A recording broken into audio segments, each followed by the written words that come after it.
Hey, this is Berwin, lead tutor from Berleaf Education. Today we are tackling a fraction word problem that can be solved using modeling method. If you're interested in becoming a modeling technique expert, make sure to check out the link in the description to sign up for our modeling masterclass. Let's take a look at the question. The number of pupils in Team A is 4 more than the number of pupils in Team B. Now there are 46 boys in Team A and 18 boys in Team B, and the girls in Team A is 4/5 of the number of girls in Team B. What fraction of pupils in Team A are girls? Now let's highlight the important information here. Okay, and we have to use a one-period comparison model here because there's no mention of special events that can create a before and after scenario. So we will start off with the units here found in this fraction, where we have Team A having 4 units of girls and Team B having 5 units of girls. Now for clarity, let's label this portion here as G sub A, which means Team A girls, here as G sub B, which means girls from Team B. Now by extending each of these model towards the right, we can account for the boys in each team, and we treat this whole bar over here, each of it, as the total number of pupils. Now the question for us here is, how far should we then extend these models, right? So the trick here is to start off with the one that has lesser total. Now in this case, we know that Team B has 4 pupils lesser than Team A, so we shall start with it.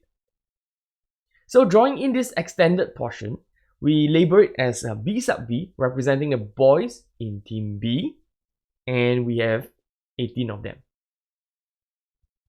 Okay, and we would want to extend a model for Team A as well, right? Till it's slightly longer than the model of Team B, because Team A has 4 more pupils than B. So we will do it as follows. Now, after completing the extension, we can map across these lines over here. So it helps us to identify the parts that are actually the same. So let's label this in first, B sub A, representing boys from Team A. And we have 46 of them, right? Okay, and this part represents 4, which is the 4 more pupils. Okay, now observe that these corresponding parts here, okay, are of the same size. Now this would indicate that they actually share the same values, right? 1 unit here and 18, and this part over here is going to be 4. Yeah, so this entire block actually make up what? 46, right? Which is the B sub A over here, right? Now you want to find 1 unit, you simply just subtract these parts, right? Which is 4 and 18 and 4, right? Okay, that's 1 unit that you will find. Alright, so now let's put in the question mark first, which is what we are looking for. In this case, is the fraction of pupils in Team A that are girls. Okay, as previously explained, 1 unit can be found by using 46, subtracting 18 and 4 from it, which therefore give us 24. Okay, so we have 1 unit being 24. We will first need to find the number of girls in Team A, which is represented by this, right? Which is these 4 units. And then expressing it as a fraction of these entire total number of students in Team A. Okay, so girls in Team A is 4 units. We use 24 times 4 and giving us 96 girls. Then the total pupils in A,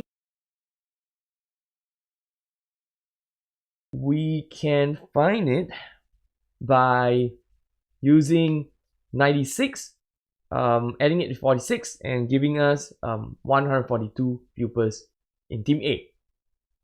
Alright, then we shall end off by expressing it as a fraction, right? Where the fractions of number of girls in Team A out of that of the total number of pupils in Team A. Okay, that would be 96 over 142. And let's simplify it, and that gives us 48 over 71. And there we go. This is how we solve this question. If you found this helpful, please like this video and subscribe to our YouTube channel. And you can also follow us on our social media, where we have Facebook, Instagram, and TikTok for more of this useful content. Meanwhile, keep on practicing, and I'll see you soon to solve the next question. Take care.